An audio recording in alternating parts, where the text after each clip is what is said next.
ரொம்ப தியரியட்டிக்கலாக நம்ம பேசப்பட்டது. மக்கள் நல கூட்டணி செய்த வேலையை விஜய் செய்கிறார், ஆளுங்கட்சி மீண்டும் தொடர்வதற்கு ஆட்சிக்கு எதிரான அதிருப்தி வாக்குகளை ரொம்ப கடுமையாக 122 வந்துருச்சுன்னா 2006 கலைஞர் அவர்கள் வெளியிலிருந்து ஆதரவு வாங்கி நடந்தது போலெல்லாம் ஒரு அரசாங்கம் தனிப்பெரும்பான்மை ஒரு கட்சிக்கு இல்லாமல் மைனாரிட்டி கவர்மெண்ட் அன்னைக்கு சொல்லப்பட்டதுங்கிறது டெக்னிக்கலி இது கரெக்ட் தான். தமிழக வெற்றி கழகம் 20% தமிழ்நாடு தழுவி பர்சன்டேஜ் வாங்கினாலும் சீட்டு அது மாறாதுங்கிறது என்னுடைய ப்ரெடிக்ஷன். சிங்கிள் டிஜிட்டில் அவர் ஜெயிச்சு குறைஞ்சது அவர் மட்டுமாச்சு சட்டமன்றத்துக்கு போகணும். போயிட்டு அங்கே போய் நீங்கள் ஸ்டைலாக வைபோட அந்த ஓம் சக்தி பராசக்திலாம் அங்கே பேசின சபாநாயகர் தம்பி டைம் உங்களுக்கு அலாட் பண்ணுற டைமில் நீங்கள் எந்திரிக்க முடியாது, மைக் ஆஃப் பண்ணுங்கன்றவர். ஸோ ஓவராலாக பார்க்கும்பொழுது விஜய் ஒரு மிகப்பெரிய மக்கள் நல கூட்டணி ரோலில் ப்ளே பண்ணியிருக்கிறார். அவர் 2026க்கு பிறகு டிஎம்கே 35 வந்தாலும் அடுத்த இருக்கிறவங்க 33 நான் 29ன்னு போனால் டிஎம்கே தான் ஆப்வியஸாக எல்ஜிக்கு வரப்போகுது. கோர்ஸ் இதெல்லாம் ப்ரெடிக்ஷன் தான். இது அத்தனையும் தூக்கி போட்டு உடைத்து கூட மக்களுடைய முடிவு அவர்களுடைய வாக்குக்கு வரலாம். இது எதையுமே நம்ப வேண்டாம் அப்படிங்கிறது தலைவர்களும் அந்த கடைசி நிமிஷம் வரைக்கும் ஒரு நம்பிக்கையோடு இருந்தால் நல்லது தான். ஏன்னா இது எல்லாம் கணிப்புகள் எல்லாமும் தவறுவதற்கும் வாய்ப்பு இருக்கு.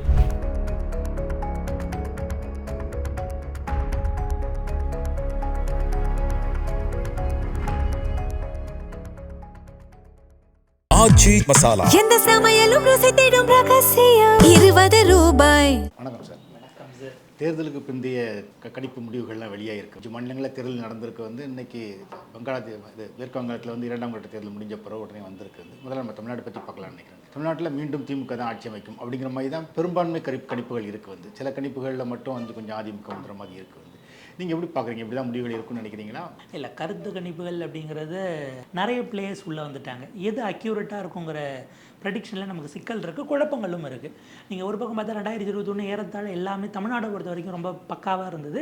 டிஎம்கேக்கான அந்த எட்ஜு அதிகபட்சம் போல்ஸ் பார்த்தா 172 173 வரைக்கும் போச்சு. 159ங்கிறது கூட்டணிக்கானதாக வந்துச்சு. அதிமுக 57 58 வரைக்கும் ஓவரால் ப்ரெடிக்ட் பண்ணாங்க. எல்லாத்தோட சம்மரியாக நான் சொல்கிறேன். அது 75 வரைக்கும் அலைன்ஸ் வெல் டு டூவாக தான் பண்ணாங்க. ஆனால் 2024 பெருமளவுக்கான ஒரு தவறை செய்திருந்தார்கள். ஏன்னா ஏடிஎம்கேக்கு பல இடங்களில் 0 கொடுத்துட்டு என்டிஏ பார்த்திங்கன்னா ஒரு அண்ணாமலை அவர்கள் தலைமையிலான என்டிஏ 2லேருந்து 14 வரைக்கும் டுடே சென்னைக்கெல்லாம் 14 வரைக்கும் போகலான்னு ப்ரெடிக்ட் பண்ணாங்க.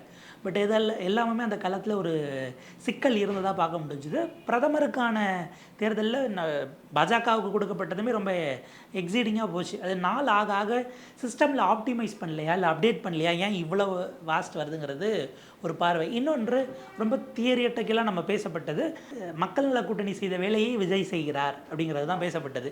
ஆளுங்கட்சி மீண்டும் தொடர்வதற்கு ஆட்சிக்கு எதிரான அதிருப்தி வாக்குகளை ரொம்ப கடுமையாக, ஏன்னா அந்த காலகட்டத்தில் நமக்கு கிரவுண்ட் எப்படி இருந்ததை தாண்டி சோஷியல் மீடியா ப்ரெசன்ஸ் நீங்கள் டிபேட்லாம் பார்த்தா அவ்வளோ ஃபயராக போகும். ஒரு பக்கம் திமுக அதிமுக கூட்டணி, மக்கள் நல கூட்டணி அவ்வளோ ஃபயரிங்காக 2 பேரையும் கடுமையாக பார்த்திங்கன்னா பேசினதாகட்டும். ஒன்று கட்டு விரியன் கண்ணாடி விரியன்கிற லெவலுக்கு பேசினது. 4வதாக திரு சீமான் அவர்கள். ஸோ அதை தாண்டி அந்த காலகட்டம் அப்படிங்கிறது போச்சு. பாஜகவும் தினைக்கு அந்த சமயத்தில் அதை தனித்தான் போட்டிக்கிட்டாங்க. அந்த மாதிரியான ஒரு ரோலை அந்த முறை என்னென்னா சீட்டு அவங்க வாங்கின பர்சன்டேஜுங்கிறது குறைவாக இருந்தாலும் அது டிஎம்கேக்கு போயிருந்தால் ஆட்சி மாற்றம் என்பது தான். 2016 பெரும்பாலும் ரொம்ப குறைவான கருத்து கணிப்புகள் தான் அதிமுக வரும்னு ப்ரெடிக்ட் பண்ணாங்க. அந்த ரோலை இந்த முறை விஜய் செய்கிறாரா, அதாவது ஒரு பெரிய மக்கள் நல கூட்டணியாக அப்படிங்கிறது தான். சில இடங்களில் அது டிஎம்கேக்கான, அதாவது தொங்கு சட்டமன்றத்திலேருந்து அந்த மெஜாரிட்டி மார்க்லேருந்து ஒரு 5லேருந்து 10 தொகுதிகள் மினிமலாக அவங்க கொடுக்குறாங்க. 122லேருந்து ஸ்டார்ட் பண்ணுறாங்க சில கணிப்புகள். அதிமுகவால் ஆட்சி அமைக்க முடியுமானா அவங்களது 100ஐயே தொடலை. அப்போ அதிமுக தாவேகா கூட்டணி வைத்திருந்தால் இந்த தேர்தல் கட்டாயம் ஸ்வீப் அப்படிங்கிறத புரிஞ்சுக்க முடியுது. வாக்கு சதவீதமாக வரும்போது இது சாத்தியம்தான்னு படுது. அந்த 122 அப்படிங்கிற இடம் திமுகவுக்கு வருதுன்னா திமுக கூட்டணிக்கு அந்த பாயிண்ட்டுக்கு போனால் வேறு வழியே இல்லாமல் கூட்டணி ஆட்சி தான் என்கிற ரீடிங்கும் நமக்கு கிடைக்கிறத பார்க்க முடிகிறது. 122 வந்துருச்சுன்னா 2006 கலைஞர் அவர்கள் வெளியிலிருந்து ஆதரவு வாங்கி நடந்தது போலெல்லாம் ஒரு அரசாங்கம் தனிப்பெரும்பான்மை ஒரு கட்சிக்கு இல்லாமல் மைனாரிட்டி கவர்மெண்ட் அன்றைக்கி சொல்லப்பட்டதுங்கிறது டெக்னிக்கலி இது கரெக்டு தான். ஸோ அந்த மாதிரிலாம் இந்த முறை கன்வின்ஸ் பண்ண முடியாது. ஏன்னா தேர்தலுக்கு முன்பாகவே பெரிய மனத்தாங்கல்ல எல்லாரும் இருந்திருக்காங்க. கூட்டணி கட்சிகள் ஆட்சியில் பங்கை மிக நிச்சயமாக கேட்பார்கள். பட் உதயசூரியன்லேயே உங்களுக்கு அந்த 118 வேணும். ஒரு 10 சீட்டாச்சும் உங்களுக்கு குஷன் இருக்கணும். இல்லைனா சிக்கல்.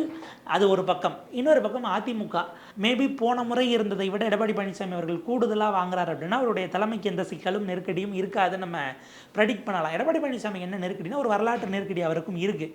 என்னென்னா அதிமுகவினுடைய வரலாற்றில் 2வது முறை தோல்வியை அடுத்தடுத்து அவங்க கண்டதில்லை. அதிமுகவுக்கு 53 வருஷத்தில் இல்லாத ஒரு கிரைசிஸ் வருகிறது. எடப்பாடி பழனிசாமியினுடைய தலைமை கேள்விக்கு உள்ளாகலாம் இது ரிசல்ட்டுக்கு பிறகு. உங்களுக்கு நீங்கள் வந்து செஞ்சதில் தவறுகள் இதெல்லாம்னு முகத்துக்கு நேராக ஒரு வேளை இது வரைக்குமே யாரும் முகத்துக்கு நேராக கூட சொல்லலை. அது ஒரு காலத்தில் 6 அமைச்சர்கள் சேர்ந்து போனாங்க, முன்னாள் அமைச்சர்கள். அதிலிருந்து செங்கோட்டையன் அது வெளியில் சொன்னதுனால அவர் வெளியேற்றப்பட்டார். அதெல்லாம் நடந்தாலும் இந்த முறை முகத்துக்கு நேராக சொல்கிற ஒரு காட்சி வருமோங்கிற விஷயம் இருக்குது. அதிமுகவினுடைய எதிர்காலம் என்ன ஆகும்? அதிமுக இப்போது இருக்கக்கூடிய தலைமையோடு இப்போது இருக்கக்கூடிய கட்டமைப்பை மீட்டுருவாக்கம் செய்து மீண்டு வருமா? ஒரு ஃபீனிக்ஸ் பறவையாக எம்ஜிஆரும் ஜெயலலிதாவும் அவங்க காலத்தில் நடக்காத ஒன்று எடப்பாடி பழனிசாமி காலத்தில் நடந்தால் அவர்கள் அந்த மீண்டு வருவதற்கான ரெசிலியன்ஸ் என்னங்கிறதையும் நம்மளால் பார்க்க முடியும். இன்னொரு பக்கம் தமிழக வெற்றி கழகத்தை நம்ம எடுத்தோம்னா அவங்களுக்கு சீட்டு எண்ணிக்கை கொடுக்குறாங்க. சில இடங்களில் சிங்கிள் டிஜிட்டில் தொடங்கி 20-25 வரைக்கும் சில இதில் கொடுக்குறாங்க. 10 to 15ங்கிறது ஆவரேஜாக நம்மளால் பார்க்க முடிகிறது.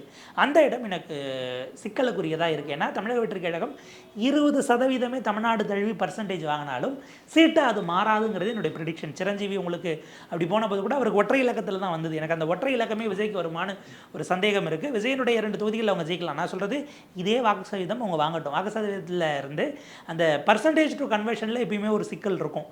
நம்ம செஃபாலஜிஸ்ட்டுகள் அது இப்போ சமீப காலத்தில் பெரிய அளவுக்கு போகிறதுனால அந்த ஒரு சிக்கல் இருக்குது. விஜய்க்கு எனக்கு சீட் கன்வர்ஷனில் ஒரு எண்ணம் அது சரியாக இருக்காதோன்னு ஒரு பார்வை இருக்குது. மேபி அவ்வளோலாம் வராரு. சிங்கிள் டிஜிட்டில் அவர் ஜெயிச்சு குறைஞ்சது அவர் மட்டுமாச்சும் சட்டமன்றத்துக்கு போகணும். போயிட்டு அங்கே போய் நீங்கள் ஸ்டைலாக வைபோட அந்த ஓம் சக்தி பராசக்திலாம் அங்கே பேசின சபாநாயகர் தம்பி டைம் உங்களுக்கு இது அலாட் பண்ணுற டைமில் நீங்கள் எந்திரிக்க முடியாது, மைக் ஆஃப் பண்ணுங்கன்றவர். நீங்கள் எதிர்கட்சிங்கிறதுனால இது மட்டும் கரெக்டாக லைவில் ஓடிடும். மற்ற நேரத்தில் ஓடுதோ இல்லையோ லைவு, இது மட்டும் கட்டாயி போய் அன்றைக்கி ஃபுல்லாக வைரல் ஆகிடும். நீங்கள் உள்ளே போனால் இந்த சீனியர் ஜூனியருக்கான ரேங்கிங் சட்டமன்றத்துக்குள்ள எப்படி நடக்கும் இதெல்லாம் எனக்கு அவரை எக்ஸ்பீரியன்ஸ் பண்ணணுங்கிறது என்னுடைய தனிப்பட்ட விருப்பம். ஆனால் அந்த கன்வர்ஷன் நடக்குமா? ஏன்னா விஜய் இருக்கிற தொகுதிகளிலும் வாக்காளர்களுக்கு திமுக அதிமுக செய்ததைப் போல விநியோகம் நடந்திருக்கிறது. வாக்காளரை குஷிப்படுத்துறதுக்கு சில இடங்களில் 3000 வரைக்கும் தாவேக்கா வேட்பாளர்கள் கொடுத்துருக்காங்கங்கிறதெல்லாம் கிரவுண்ட்லேருந்து வரக்கூடிய ரிப்போர்ட்ஸு. ஸோ ஓவராலாக பார்க்கும்பொழுது விஜய் ஒரு மிகப்பெரிய மக்கள் நல கூட்டணி ரோலில் ப்ளே பண்ணியிருக்கிறார். அவர் 2026க்கு பிறகு அவர் விஜயகாந்தாக இருக்க போகிறாரா அல்லது கமலஹாசனாக மாறப்போகிறாரா? எனக்கு தெரிஞ்சு ஒரு ஹேண்ட்ஃபுல்லான ஆட்கள், ஒரு நீங்கள் சொற்ப எண்ணிக்கையிலேருந்து மிக அதிகமாக பெருமளவுக்கு பின்புலம் இல்லாமல் வீடு அடமானம் வச்சு அதை வாங்கி தேர்தல் செலவுக்கான வேலைகளை பார்த்தவர்கள் தாவேக்கால இருக்காங்க. எனக்கு தெரியும், பர்சனலாக தெரியும். அதை தாண்டி பார்த்தீங்க அப்படின்னா உங்களை நம்பி வந்தவங்க அவங்களுக்கு நீங்கள் அடுத்து என்ன பேக்கப் கொடுக்க போகிறீங்க, இப்படியான பல நெருக்கடிகள் இருக்குது. இன்றைக்கி கடைசியில் 4 மணிக்கு முடிவு பண்ணாங்க தாவேக்காவினர் இன்றைக்கி விவாதங்களுக்கு வருவதாக இருந்தது. நேரலை விவாதங்களுக்கு கடைசி நேரத்தில் வரலை அப்படின்னு மறுத்து விட்டதாகும். ஏன்னா இப்போ நான் இதுக்கு வர்றதுக்கு முன்பாக கலந்துக்கிட்டதில் கடைசி நேரத்தில் அவங்க மறுத்துட்டாங்கிறது. ஏன்னா இப்படி ஒரு பேட்டர்ன் வரும்னு அவங்க ப்ரெடிக்ட் பண்ணியிருந்திருக்கலாம். நம்மளை விட அவங்களுக்கு நல்லா தெரிஞ்சிருக்கும். மேபி அவர் செய்த தவறுகளை அவர் திருத்திக் கொள்வதற்கான வாய்ப்பு எல்லோருக்குமாக வருகிறது. அகைன் இது எக்ஸிட் போல்ங்கிறது ஒரு ப்ரெடிக்ஷன் தானாலும் இது இப்படியே நடக்கணும்னு அவசியம் இல்லை. எக்ஸிட் போல் பொய்யாக போவதற்கும் வாய்ப்பு இருக்குது. பெரும்பாலும் இதில் அந்த ப்ரெடிக்ஷன்ஸ் சரியாக தான் இருக்குமோ என்பது என்னுடைய பார்வையாக கணிப்பாக இருக்கிறது. அதுமாதிரி நீங்கள் சொன்னீங்க அதிமுக தொடர்ந்து 2 முறை தோற்றதில்லை அப்படிங்கிறது அது நடந்ததுன்னா எடப்பாடி குறிதாக இருக்குன்னு சொன்னீங்க. அதே மாதிரி திமுக பொறுத்த என்ன சொல்லுவாங்கன்னா தொடர்ந்து 2 முறை ஜெயிச்சதில்லை அப்படிம்பாங்க. இப்போ திமுக ஜெயிச்சது அப்படின்னா இது விஜய் ஓட்டை பிரிச்சதுனால நடந்ததுன்னு நினைக்கிறீங்களா? இல்லை ஸ்டாலினுக்கு ஒரு கிடைச்ச ஒரு மக்கள் ஆதரவுன்னு நினைக்கிறீங்களா? இல்லை ஆட்சிக்கு எதிராக பெரிய எதிர்ப்பால் இல்லை அதனால இது வந்ததுன்னு நினைக்கிறீங்க? திமுக 2 முறை ஒரே முதலமைச்சர் வேட்பாளரை சொல்லி அடுத்தடுத்து ஜெயித்ததில்லை. ஏன்னா 67-72 நமக்கு எக்ஸப்ஷன். ஏன்னா 67 சிஎம் கேண்டிடேட் கிடையாது, அண்ணா எம்பி நின்னார். ஸோ 2 முறை ஒரே முதலமைச்சர் வேட்பாளரை சிட்டிங் சீஃப் மினிஸ்டரை திரும்ப சொல்லி ஜெயிச்சதில்லை. அதுதான் அவங்களுடைய வரலாறு. ஸ்டாலினுக்கு ஆக்சுவலாக அந்த நெருக்கடி இருந்தது. அவர் நினச்சது நம்ம தலைவராக இருக்கும்போது அதை உடைச்சிடணும் அப்படிங்கிறதையும் அவர் நினச்சார். ஒருவேளை எனக்கு நம்ம எலெக்ஷனுக்கு பிறகு இன்பதுரை அவர்கள் சொன்ன தியரியை எடப்பாடியே பேசுவாரோன்னு ஒரு எண்ணம் இருக்குது. அதிமுகவினுடைய மாநிலங்களவை உறுப்பினர் திரு இன்பதுரை அவர்கள் டிஎம்கேவினுடைய பி டீமாகத்தான் விஜயை இறக்கிவிட்டு ஆன்டி டிஎம்கே ஓட்டை பிரிக்கிறதுக்கு முடிவு செய்யப்பட்டதுன்னு ஒரு தியரி வச்சார். பட் அன்ஃபார்ச்சுனேட்லி அவர் அது 2 முறை பேசினார். அதுக்கு பிறகு அது எலிவேட் ஆகலை. இன்னொன்று நம்ம கவனிக்க வேண்டியது விஜய் வாங்கிய வாக்கு இப்போ இந்த ப்ரெடிக்ஷன்ஸ் இது அப்படியே நடக்குதுன்னு நம்ம வச்சோம்னா விஜய் அதிமுகவினுடைய வாக்குகளை பெருவாரியாக பிரித்திருக்கிறார் என்பது ஒன்று. திமுகவுக்கும் வாக்கு சதவீதம் குறைந்திருக்கு, ஆனால் ஆட்சி இழக்கக்கூடிய அளவுக்கு குறையலை அப்படிங்கிறது 2வது. அதாவது இப்போ திமுகவுக்கு நம்ம ஒரு விஷயம் சொல்லணும். அது 2024 எடப்பாடி அவர்கள் செய்த தவறும் கூட 40க்கு 40 வந்தது அப்படிங்கிறது 2021 to 24 திமுக ஆட்சியில் எல்லாமே சுபட்சமாக இருந்துச்சுன்றதுக்கான அடையாளம் கிடையாது. இந்த முறை அவர்கள் மீண்டும் ஆட்சிக்கு வருவது என்பது கடந்த 5 ஆண்டுகள் 100% நீங்கள் சிறப்பாக செயல்பட்டீங்கிறதுக்கானது கிடையாது. ஆட்சியை தூக்கி எறிகிற அளவுக்கு மோசம் இல்லை என்பதாக நீங்கள் அதை ப்ரெடிக்ட் பண்ணலாம். ஏன்னா வாக்கு சதவீதமாக அது கன்வர்ஷன் எப்படி வரும் அப்படிங்கிறத நம்ம பார்க்கணும். இவ்வளவுக்கு பிறகும் இந்த எலெக்ஷன், அதாவது இண்டெக்ஸ் ஆஃப் அப்போசிஷன் யூனிட்டி அப்படிங்கிற ஒரு தியரியை எப்பயுமே பதிவு பண்ணுவாங்க. திரு பிரணாய் ராய் அவர்கள் அதை சொல்வார். ஏன்னா இந்தியன் எலெக்ஷன்ஸில் இந்த செஃபாலஜிங்கிறத கொண்டு வந்து ஒப்பீனியன் போல்ஸ் அப்படிங்கிறதெல்லாம் கொண்டு வந்தாலும் ஒரு பயானியராக இருந்தவர் திரு பிரணாய் ராய் அவர்கள். அவருடைய அந்த தியரி மிக நிச்சயமாக இங்கே ஒர்க் ஆகிருக்கு, எக்ஸிக்யூட் ஆகிருக்குன்னு நம்ம பார்க்க வேண்டியிருக்கு. இண்டெக்ஸ் ஆஃப் அப்போசிஷன் யூனிட்டி, எதிர்க்கட்சிகள், அதாவது ஒரு ஆளுங்கட்சி இருக்கிறது, ஆட்சிக்கு எதிரான அதிருப்தி வாக்குகள் ஒன்றிணைகிற பட்சத்தில் ஆட்சி மாற்றம் உறுதி. எந்த அளவுக்கு அவங்க ஒருங்கிணைகிறாங்களோ, ஒருங்கிணைப்பு சாத்தியப்படுகிற இடத்தில் ஆட்டோமேட்டிக்காக ஆட்சி மாற்றம். உங்களுக்கு 2016 மக்கள் கூட்டணி திமுகவோட சேர்ந்திருந்தால் இன்றைக்கி ஆட்சி மாற்றம், அல்லது அந்த ஆட்சிக்கு எதிரான அலையை ஒரு கட்சி நாங்கள் மட்டும்தான் கொண்டு வந்திருந்தாலும் அது சாத்தியப்பட்டிருக்கும். இப்போ விஜய் ஃபேக்டர் இருந்தும் கூட அதிமுக ஜெயித்து இருந்திருக்கலாம். என்ன பண்ணியிருந்திருக்கணும், விஜயும் அவங்க விகரசாக அடிச்சிருந்திருக்கணும். விஜய் வந்து எம்ஜிஆரினுடைய தொண்டர்கள் அடுத்தது ஒரு தலைவர் இல்லாமல் இயங்குறாங்கிற ரேஞ்சுக்கு அவர் பேசுகிறாரு. விஜயகாந்த் அவர்கள் கருப்பு எம்ஜிஆர் என்று சொன்னபோது அதிமுக அன்னைக்கு எப்படி ரியாக்ட் பண்ணுச்சுன்னு நமக்கு ஞாபகம் இருக்கும். மிக கடுமையாக விமர்சித்திருந்தார்கள்.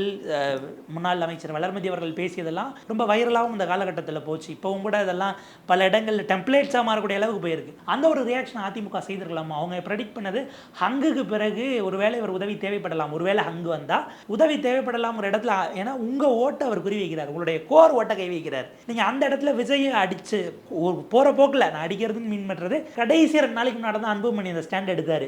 அதிமுக தவிர யாருக்கு போடுற ஓட்டும் திமுகவுக்கு போடுற ஓட்டுன்னு. அது எடப்பாடி பழனிசாமி டே 1 கொண்டு வந்திருந்திருக்கணும். திமுக எதிர்ப்புனா நான் மட்டும்தாங்கிற நம்பிக்கையை எடப்பாடி பழனிசாமி விதைக்க தவறிவிட்டார்.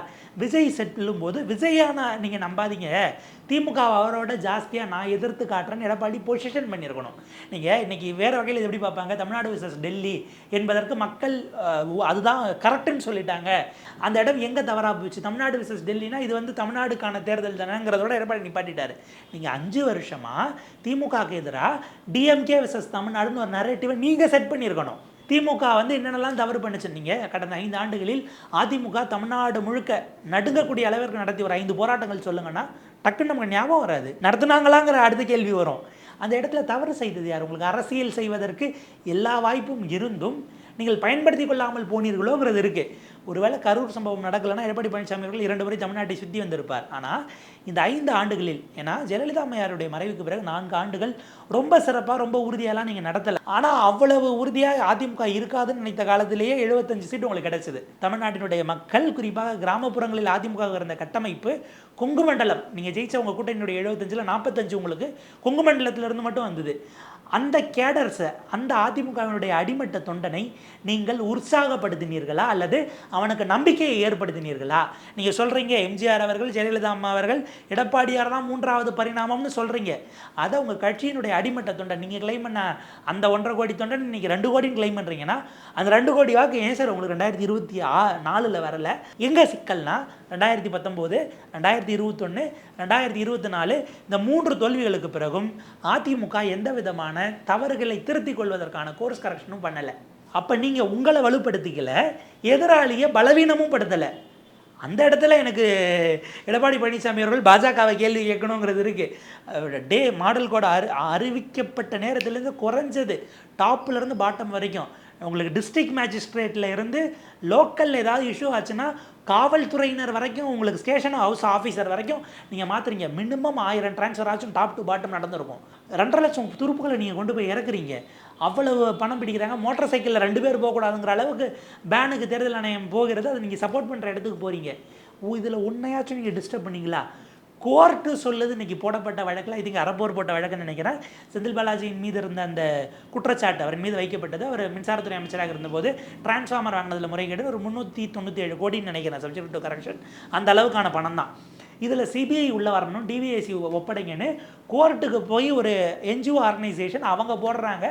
அதில் கோர்ட்டு டைரக்ட் பண்ணுது. அதிமுக அந்த வழக்கை முன்னெடுத்துருக்கணும். நீங்கள் அந்த இடத்துல தவற விட்டீங்க. பாஜக செஞ்சுருக்கணும்.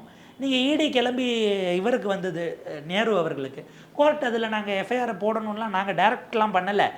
நீங்கள் பிரதமர் அவர்கள் சொன்னதில்லை, எனக்கு இப்போ வரைக்கும் புரியாத ஒன்று. கோவையில் அங்கே சொல்கிறாரு, என்டிஏ ஆட்சிக்கு வந்த பிறகு ஊழல் செய்த திமுக அமைச்சர்கள் மீது நாங்கள் நடவடிக்கை எடுப்போம்னு.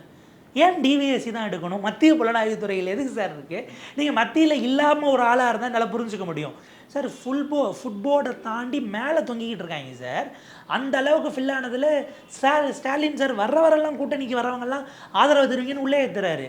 வெளியில இருந்தாவது ஆதரவு தெரிவிக்கணும், சீட்டு கொடுக்க முடியலன்னு வருத்தப்படாதீங்கன்னு வரவங்கெல்லாம் நெருக்கி உள்ளே சேர்க்குறாரு. அதிமுகலேருந்து யார் அமைச்சர்களோ, முன்னாள் அமைச்சர்கள், முன்னாள் எம்பிக்கள் வரவங்களெல்லாம் ஏற்றுறாரு.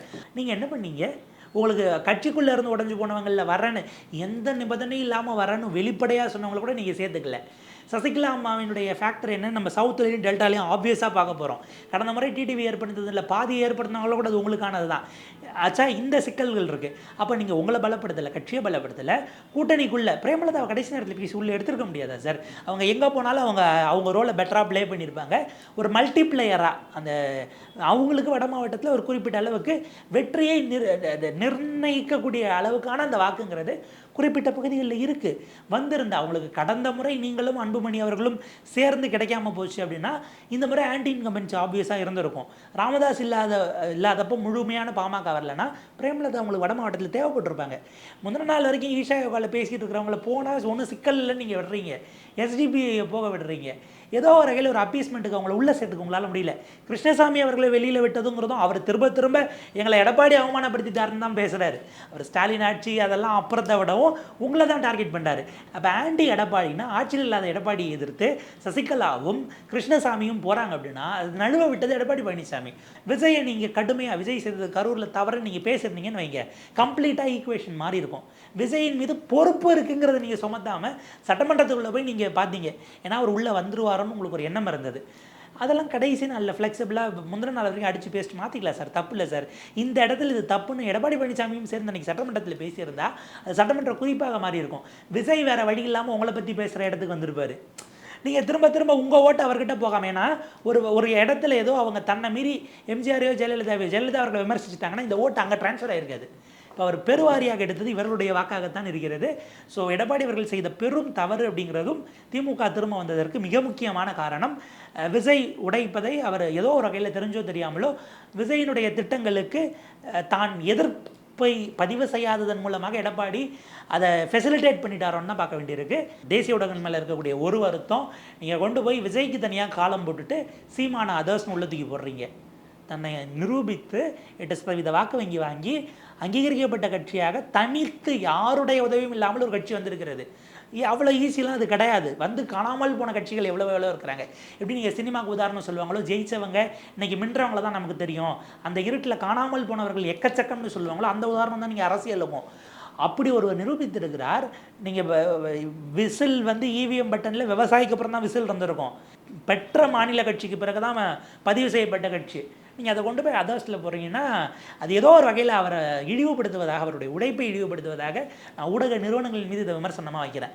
அவரோட அதிகமாக ஓட்டு போகுதுன்னா அஃப்கோர்ஸ் அவர் வழக்கம் போல் என் மக்கள்கிட்ட நான் கோச்சிக்கிறேன்னு ஒரு கோவத்தை வெளிப்படுத்த தான் போகிறார். ஓட்டு எண்ணிக்கைக்கு பிறகு அது இதே ட்ராக்ஷனில் போகுது அப்படின்னா அவருடைய வாக்குகள் எந்த அளவுக்கு இறங்க போகுது அப்படிங்கிற கேள்வியும் இருக்குது. இந்த எலெக்ஷனில் நான் பார்க்குறது 2 விஷயங்கள் இந்த முறை மாறும். 2 பெஞ்ச்மார்க்கு உடைக்கப்படும். ஒன்று, முதல் முறையாக கடந்த 50 ஆண்டுகளில் புதிதாக ஆரம்பிக்கப்பட்ட திமுக அதிமுக இல்லாத ஒரு கட்சி, அவங்க ஃபஸ்ட் எலெக்ஷனில் வாங்கின வாக்கு சதவீதம் இது மிகுதியாக போய் சேரும். இரண்டாவது, ஒரு முதல் இடத்துக்கு வருவதற்கு 40%, 38% அவ்வளவு தேவைங்கிறது இந்த முறை உடைக்கப்படலாம். ஏன்னா வலுவான 4 முனை போட்டி அப்படின்னும் போது எக்கு தப்பாக பிரியும் போது நீங்கள் டிஎம்கே 35 வந்தாலும் அடுத்த இருக்கிறவங்க 33 29ன்னு போனால் டிஎம்கே தான் ஆப்வியஸாக எல்ஜிக்கு வரும்போது. கோர்ஸ் இதெல்லாம் ப்ரெடிக்ஷன் தான். இது அத்தனைக்கும் தூக்கி போட்டு உடைத்து கூட மக்களுடைய முடிவு அவர்களுடைய வாக்குக்கு வரலாம். விஜய் மாதிரி ஒரு ஆள் இருந்து ஓட்டை பிரிக்கிற ஒரு நிலைமை நடந்த பிறகு கிட்டத்தட்ட பல கணிப்புகளில் அதிமுக வந்து திமுகவுக்கு நெருக்கமாக வருது. அதை எப்படி பார்க்குறீங்க? அந்த வகையில் வந்து அதிமுக முன்னேறிட்டு இருக்குன்னு சொல்லலாம். இல்லை, இப்போ நான் அந்த ப்ரெடிக்ஷன் வச்சு எடப்பாடி அவர்கள் மேலே இவ்வளோ விமர்சனம் வச்சேன். ஆனாலும் கிரவுண்டில் அது டிஎம்கே ஏடிஎம்கேக்கான நெருக்கம், அவங்க நெக் டு நெக் தான் இருக்கிறாங்க. அதாவது போன முறை எப்படி 75 வந்தது, நான் அதிமுகவுடைய கட்டமைப்பை நான் நம்புகிறேன். கட்டமைப்புன்னு நான் மீன் பண்ணுறது அவங்க குறைச்செல்லாம் வேலை பார்த்தரல ஏன்னா கட்டமைப்பு இருக்குது. விஜய்க்கு தவற விட்டதில் நான் பார்க்கக்கூடியது அவருக்கு ஒரு வேளை சில இடங்களில் 25% கூட ஒரு சில தொகுதிகளில் வரலாம். அது ஏன் அவர் ஜெயிக்க முடியாமல் போகுதுன்னா 2 விஷயம். ஒன்று, லாஸ்ட் மைல் கனெக்டிவிட்டி. தன்னுடைய வாக்காளன் முடியாமல் இருக்கலாம், திடீர்னு வர முடியாமல் போகலாம், ஏதாவது காய்ச்சலாக இருந்திருக்கும், கிளம்பி கூப்பிட்டு வர ஆள் இல்லாமல் இருக்கும், வெயில் ஜாஸ்தியாக இருக்குன்னு இவங்களுக்கு போடணுன்னு விருப்பம் கொண்டவர் கூட வர இயலாமல் போயிருந்திருக்கலாம். நீங்கள் எங்கள் ஊரில் இருந்து அவங்களோட பழகி இருந்து என்ன ஏதுன்னு பார்த்துருந்தீங்க. எஸ்ஏஆர் ஒர்க்குக்கு போயிருந்தால் கூட குடும்பங்களோட கான்டாக்ட் இருக்கும், பார்த்து கூப்பிட்டு வரது ஒரு ஆள் அனுப்பியிருக்க முடியும். Last mile connectivity. ரெண்டாவது, ஒரு 5லேருந்து 8% அல்லது 10% லோக்கல் கேண்டிடேட்டினுடைய உழைப்பு, கேண்டிடேட்டினுடைய செல்வாக்கு சார்ந்ததாக இருக்கிறது. அந்த இடம் தான் விஜய்க்கு மிஸ் ஆகிருக்குன்னு நான் பார்க்குறேன். இது ஒரு பக்கம். இந்த பக்கம் திமுகவுக்கு அதிமுக, ஆனால் இந்த எலெக்ஷனை டிஎம்கே ரொம்ப மெட்டிகுலஸாக ஒர்க் பண்ணாங்க. என்னென்னா, பூத்துக்கு அவங்க பூத்தில் BLA 1 இருக்காங்க, 2 இருக்காங்க, இதுக்கப்புறம் BLCன்னு ஒன்று போடுறாங்க. பூத் லெவல் கமிட்டி ஒன்று போட்டு, கமிட்டிக்கு 10 பேர், ஒவ்வொருவரும் குறைந்தது 100 வாக்காளர்களோட உங்கள் பூத்தில் கனெக்ட் ஆகணும்.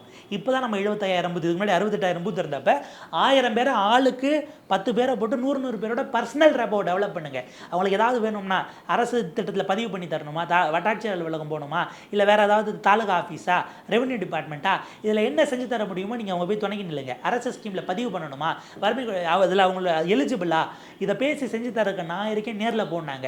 இந்த ஒவ்வொரு பூத்துக்கும் ஒரு சோஷியல் மீடியா கோஆர்டினேட்டர், ஒரு பூத்துக்கே ஒரு சோஷியல் மீடியா கோஆர்டினேட்டர்னு போட்டு நடக்கக்கூடியதை பதிவு பண்ணுங்கள். ஊருக்குள்ளே ஒரு சின்ன நிகழ்ச்சி நடக்குது, அங்கே இருக்க பகுதியில் தான் நடக்குதுனாலும் இதுவும் ஆன்லைனில் பதிவாக வரணும். அது திரும்ப அந்த அந்த அந்த அந்த சோஷியல் மீடியாவில் போட்டு இந்த 10 பேருக்கு பாஸ் பண்ணி, இந்த 10 பேர் அந்த 1000 பேருக்கு அதை பாஸ் பண்ணுவாங்க செய்தியாக. இந்த மெட்டிகுலஸ் ஒர்க்கை டிஎம்கே பூத் லெவலாக செய்தது. நம்ம எலெக்ஷனுக்கு முன்பாக பூத் லெவல் கமிட்டிக்கு ஆட்களுக்கான மாநாடே அவங்க அவ்வளோ நடத்தினாங்க, மண்டல மாநாடுகள் ரெடி பண்ணுறாங்க. அதிமுக செஞ்சாங்க, அது போதுமான அளவுக்கு இருந்துச்சாங்கிற கேள்வி இருக்குது.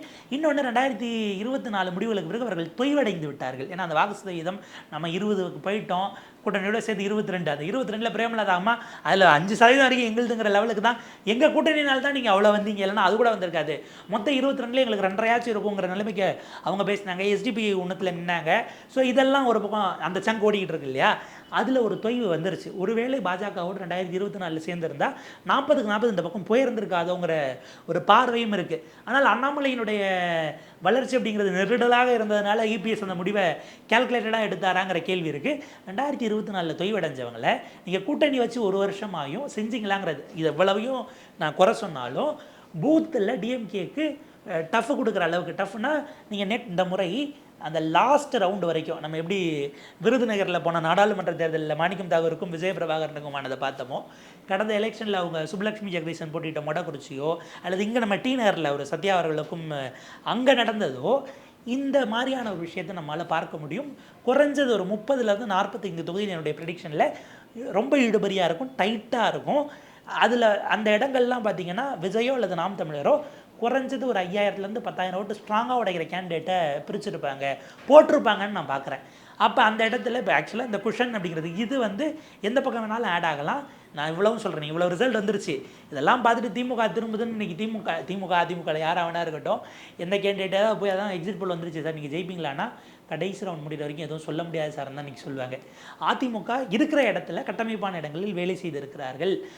எனக்கு விஜயனுடைய சீட் கன்வென்ஷன் இல்லாத பட்சத்தில் கடந்த முறை வாங்கிய அந்த சீட்டுகளை என்டிஏ ரீட்டைன் பண்ணால் கூட நான் அதில் ஆச்சரியப்பட மாட்டேன். அதே மாதிரி நம்ம எலெக்ஷனுக்கு முன்னாடி ரொம்ப பேசிகிட்டு இருந்த ஒரு விஷயம் விஜய் யாருடைய வாக்கை பிரிக்க போகிறார் அப்படிங்கிறது. இப்போ கருத்து கணிப்பு கருப்பு கணிப்புகள்லேருந்து நீங்கள் அதை எப்படி புரிஞ்சுக்கிறீங்க? யாரோட வாக்கு அவர் எடுத்திருக்காருன்னு நினைக்கிறீங்க? விஜய்க்கு கூடிய கூட்டம் எல்லாம் ஓட்டாக மாறுமான்னு கேட்காதீங்க, கூட்டின அத்தனை பேரும் ஓட்டு போட்டாலும் அது ஜெயிக்க உதவுமான்னு கேளுங்க அப்படின்னு ஒரு தியரி வச்சதை திரும்பவும் அதுதான் சொல்ல வேண்டியிருக்கு. அவங்க உங்களுக்கு திருநெல்வேலியில் உங்களுக்கு கூட்டின கூட்டம் 4 மாவட்டத்து கூட்டம், நீங்கள் 24 தொகுதிக்கு அதை பிரிச்சிடணும். அதை நீங்கள் 24க்குள்ளே இருக்க பூத்து வாரியாக பிரிச்சிங்கன்னு வைங்க, அது இன்னொன்று நீங்கள் நுவான்ஸ்டாக உள்ளே போகணும். அப்போ உங்களுக்கு பூத்துக்கு எவ்வளோ ஓட்டு, நீங்கள் பூத்துக்கு 200 ஓட்டு வாங்கினாலும் 201 வாங்கினவங்க அங்கே லீடிங், அவ்வளோதானே. அப்போ நீங்கள் இதில் எங்கே சிக்கல்னா, விஜய் என்கிற ஒரு பிம்பத்தை வச்சு இவ்வளோ வாங்கினதே ரொம்ப பெருசுங்கிற லெவலில் நிற்கும். இதுக்கு அடுத்த நெருக்கடி எங்கே வரும்னா, விஜய் அவர்கள் இந்த ஓட்டு போட்டாங்க இல்லையா, அவங்க நீங்கள் ஜெயிச்சிங்க தோத்திங்கிறதெல்லாம் பார்க்க மாட்டாங்க. நாம் ஓட்டு போட்டவர் அடுத்த 5 வருஷம் சண்டை செஞ்சாரான்னு பார்ப்பாங்க. இந்த வாக்காளர்கள் இவங்க ஒரு காலத்தில் கமலுக்கு போட்டிருப்பாங்க, சீமானவர்களுக்கு போட்டவங்களாக இருக்கும், அவருக்கு போட்டவங்களாக இருக்கலாம். நீங்கள் அதுக்கு முன்னாடி வைகோ, விஜயகாந்த், அதுக்கு முன்னாடி வைகோ, இவர் எம்எஸ் உதயமூர்த்தி வரைக்கும் நீங்கள் போகலாம். ஒரு எம்எஸ் உதயமூர்த்தி வரைக்கும் வரும்போது ஒரு மாற்றம் அல்லது ஒரு புதிய சக்தியை பாய்ச்சணும்னு வந்தவங்களுக்கெல்லாம் போட்டதனுடைய அந்த அந்த இதில் வந்தவங்க தான். ஆனால் அவங்க ஏன் தொடர்ந்து போடலை, அந்த கட்சிகள்லாம் என்ன தவறு செஞ்சாங்கன்னா அடுத்த எலெக்ஷனுக்கு வேலை செஞ்சுக்கலான்னு அவங்க போயிட்டாங்க. நீங்கள் இந்த எலெக்ஷனுக்கே வேலை செய்யாமல் கூட்டுக்குள்ளே போன மாதிரி தான் போயிட்டீங்க. ஆமாம் வந்து ஒரு காலகட்டத்துக்கு பிறகு ஓடுக்குள்ளே போயிட்டு அமைதியாக அது பாட்டுக்கு போயிருங்கிற மாதிரி அந்த லெவலுக்கு போனதுங்கிறது. அப்போ இந்த வாக்குகளை இவர் வாங்குறது பெருசு இல்லை, வாங்கினது அடுத்த 5 ஆண்டுகள் ஒரு போராளியாக நின்று நீங்கள் சண்டை செஞ்சு தக்க வைக்கணும். அந்த ஒரு சிக்கல் இருக்குது. அதை தாண்டி விஜய் அவர்கள் இந்த முறை அதிமுகவினுடைய கோரான டிஎம்கே எதிர்ப்பை தான் ஜாஸ்தியாக பேசினார். திமுக கோர் ஓட் பேங்க்கில் அவரை பிடிக்கும் அப்படிங்கிறதுக்காக பொலிட்டிக்கலாக எனக்கு அதிகபட்சம் ஓட்டு போகிறதான் என்னுடைய அரசியல்னு இருந்தவங்க அவங்கள பேசுகிற உரையாடலுக்கு அவர் நகர்த்தினாரே தவிர அவங்க அத்தனை பேரும் அப்படியே ஓட்டு போட்டாலும் அது ஜெயிக்கிறதா இல்லை அப்படிங்கிறது தான் இப்போ வந்திருக்கக்கூடிய ப்ரெடிக்ஷன்ஸாக இருக்குது. எனக்கு அஃப்கோர்ஸ் இதில் இவங்க எப்படி ப்ரெடிக்ட் பண்ணாங்கிறது எனக்கு மாற்று கருத்து இருக்குது. 75,000 பூத்து தமிழ்நாட்டில் எடுத்தால் அதில் 1% 750 பூத்தில் நீங்கள் மினிமம் சாம்பிள் எடுக்கணும். 750 பூத்தில் காலையிலேருந்து போட்டுட்டு வராங்கன்னா குறைஞ்சது பூத்துக்கு 2 பேராச்சும் போகணும். அப்போ நீங்கள் நேரில் எக்ஸிட் போல் எடுக்கணும்னா 1500 பேர் நீங்கள் தமிழ்நாடு முழுக்க இறக்கியிருந்தால் தான் வந்திருக்கும். இது நேரில் போய் எடுத்த போல்ஸாக மிக நிச்சயமாக இருக்காது. தமிழ்நாட்டில் 1500 பேர் இறக்குற அளவுக்கு டெல்லியில் இருக்கக்கூடிய நொய்டா பேஸ்டு சேனல்ஸ்க்கு ஆள் இருக்காங்களாங்கிறதும் இருக்குது. அப்போ அந்த இடத்துல சாம்பிளிங்கில் எனக்கு சிக்கல் இருக்குன்னு வச்சுக்கோங்களேன். அது செஞ்சுருக்காங்களான்னு ஃபோன் மூலயமா பலர்கிட்ட கேட்டுருக்குறாங்க, சோஷியல் மீடியா மூலயமா பலர்கிட்ட கேட்டுருக்குறாங்க, கூகுள் ஃபார்ம்ஸ் அனுப்பி சொல்லுவாங்க 4 பூத்துலேயே கூட நம்ம மாறும் அப்படின்னு.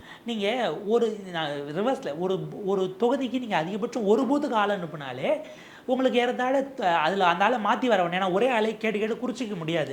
அட்லீஸ்ட் சப்போர்ட்டுக்கு ஒரு ஆள் இருக்கணும், இல்லை மதியத்துக்கு மேலே மாற்றி விட ஒரு ஆள் இருக்கணும். பூத்துக்கு நீங்கள் தொகுதிக்கு ஒன்றுன்னு எடுத்திங்கன்னா உங்களுக்கு 234 ஒரு பூத்து. நீங்கள் ஒரு பூத்தை வச்சு ஒட்டுமொத்த தொகுதியை அப்படி தான் ப்ரெடிக்ட் பண்ண முடியாது.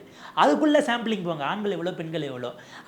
அந்த இடம் இது இப்போ உதாரணத்துக்கு கிராமமாக இருக்குன்னா அங்கே வந்து இடைநிலை சமூகத்தில் இருக்கிறவங்க இருக்காங்களா, ஒடுக்கப்பட்ட மக்கள் இருக்கக்கூடிய பகுதியாக, ஆண் பெண் அந்த பிரிவு, வயசு 20க்கு கீழேயா, 20க்கு மேலே மிடிலா, 50க்கு உள்ளையா, 50க்கு மேலேயா, இது இருக்குது. வர்க்க ரீதியில் அவங்க என்னவா இருக்காங்க, ஒரு படித்து முடித்து நல்ல வேலையில் இருக்கக்கூடியவங்களா, அன்றாடம் காய்ச்சியாக போகக்கூடியவர்களா, அரசு வேலையில் இருக்கிறவங்களா, இதுக்கு முன்னாடி யாருக்கு அவங்க ஓட்டு போட்டாங்க, இவ்வளவு விஷயங்களும் அந்த ஒரு பூத்தில் போய் நீங்கள் கேட்குற 10 பேரோ 100 பேரோ இதை மட்டுமே அது எல்லாரையும் பிரதிபலிச்சிருமாங்கிற கேள்வி இருக்குது. எனவே எனக்கு இவங்களுடைய சாம்பிளிங்லேயே பிரச்சனை இருக்குது. இதை டைரெக்டாக அப்படியே பிரதிபலிக்காத தவறுவதற்கான மெயின் காரணம் அதுவாகவும் இருக்கும். பல நேரங்களில் அவங்களுக்கு எங்கே கன்வீனியன்ஸ். அப்போ ஒன்றும் இல்லை, நம்ம வாக்ஸ்பா பண்ணிட்டு மக்கள் கருத்து கேட்க போகிறோம்னா நம்ம கேமரா டீமும் ஆங்கரும் வெளியே போகிறாங்கன்னா அவங்களுக்கு தோதா ஒரு இடத்த வச்சுருப்பாங்க. இங்கே போனால் 10 பேர்கிட்ட எடுத்துடலான்னு. அது ஒரு காய்கறி மார்க்கெட்டாக இருக்கலாம், ஒரு ஆட்டோ ஸ்டாண்டில் இருக்கக்கூடிய அண்ணாங்களாக இருக்கலாம், இல்லை ஏதாவது ஸ்கூல் காலேஜ் வாசலில் என்டர்டெயின்மெண்ட்டாக இருந்தால் ஸ்கூல் காலேஜ் வாசலுக்கு போயிடலாம், இல்லை ஏதாவது கட்சி ஆஃபீஸ் வாசல் அப்படி ஓரமாக போனீங்கன்னா வர்றவங்க போகிறவங்க நீங்கள் மைக் நின்னாலே பொலிட்டிக்கலே அவங்க ஸ்ட்ராங்காக சொல்லிடுவாங்க. இப்படி ஒரு சில இடத்த வச்சுட்டு கம்ஃபர்ட் ஜோனுக்குள்ளே போய் எடுத்துருவாங்க. அது அந்த தொகுதியை அந்த மாவட்டத்தை கண்டிப்பாக பிரதிபலிக்காது. ஸோ சாம்பிளிங்லேயே பல கோளாறுகள் இதிலையும் தாண்டி அக்யூரேட்டாக வரணும் அப்படிங்கிறது ரொம்ப பெரிய விஷயந்தான். நம்ம எதுக்கு அதை தொட்டோம்னா இந்த இதில் இருந்து பார்க்கும்போது டிஎம்கே அவங்க பேசக்கூடிய தத்துவத்துக்கு ஐடியாலஜிக்குன்னு ஒரு சின்ன ஓட் பேக் ஒரு பர்சன்டேஜ் இருக்குது. ஸ்டாலின்கிற தலைவரை அட்மினிஸ்ட்ரேட்டராக ஒரு நிர்வாகியாக அவருக்கான வாக்குகளை வைத்திருக்கிறார்.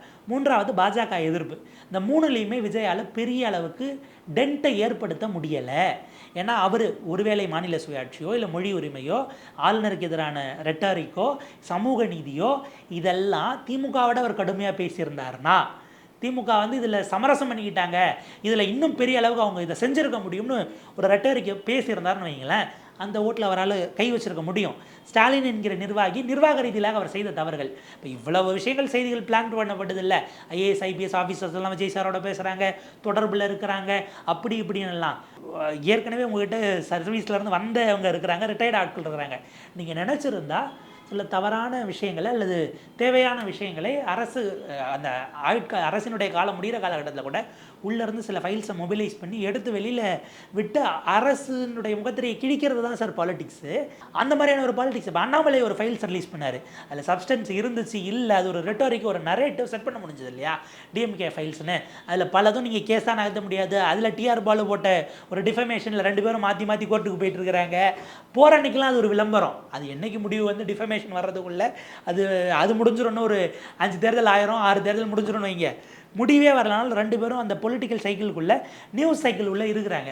ஒரு பாலிட்டிஷியன் இப்படிலாம் பண்ணணும். இது எதுவுமே பண்ணாதனால டிஎம்கேவுக்கான எதிர்ப்புங்கிறதும் கல்லியாச்சு.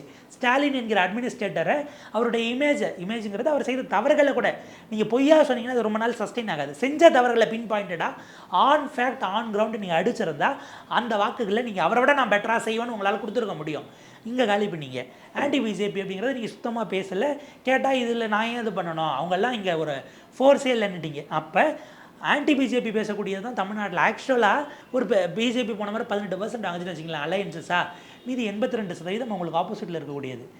அந்த சங்கில் நீங்கள் கை வச்சிருந்துருக்கலாம். டிஎம்கேக்கு இப்போ கான்ஷியஸாக அது போகுது. உங்களுக்கு சிறுபான்மையினர் வாக்கு பெரிய அளவுக்கு விஜய் நோக்கி எரோடாகும்னு பேசப்பட்டதில் என்ன விஷயம்னா, அந்த இடத்துல இளைஞர்கள் போயிருந்திருப்பாங்க. டு அன் எக்ஸ்டென்ட் இளம் பெண்களாக இருக்கக்கூடியவர்கள், ஒரு மெச்சூர்டாக ஒரு வயசுக்கு மேலே வளர்ந்த பிள்ளைகள், ஒரு அடலசென்ட்டில் டீனேஜில் இருக்கக்கூடிய பிள்ளைகள் வளர்ந்த அம்மாக்கள் யோசிப்பாங்க. அவங்களுக்கு இப்போ எஃப்சிஆர்ஏ சட்டம் வருது, அது கேரளா எலெக்ஷனுக்காக நிப்பாட்டி வைக்கிறாங்க. நீங்கள் அதை பற்றி ஒரு ஸ்டேட்மெண்ட் கூட கொடுக்கல. அவங்களுடைய கல்வி நிறுவனங்களுக்கு தாக்குதல் வரும்போது கூட நீங்கள் அதை பண்ணாமல் அங்கே போயிட்டு அந்தோனியார் கோவிலில் உங்களுடைய நேர்த்தி கடனை செய்வதோ இல்லை நீங்கள் மண்டி போட்டு போவதோ நம்பிக்கை ஏற்படுத்திடாது. பிரச்சனைன்னு வரும்போது எனக்காக நீங்கள் நின்னீங்களா?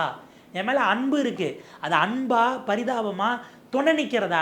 ஏன்னா நீங்கள் யாரோ ஒருத்தவங்க பசியில் இருக்காங்கன்னா ஐயோ பாவன்ட்டு போகிறதுங்கிறது அது ஒரு பரிதாபப்படக்கூடியது. அவங்க ஏதாவது ஒன்று வாங்கி கொடுத்து கூட நின்று இல்லை துணை நிற்பதுங்கிறது அது வேறு. நீங்கள் அந்த இடத்துல சொல்யூஷனை கொடுக்கல.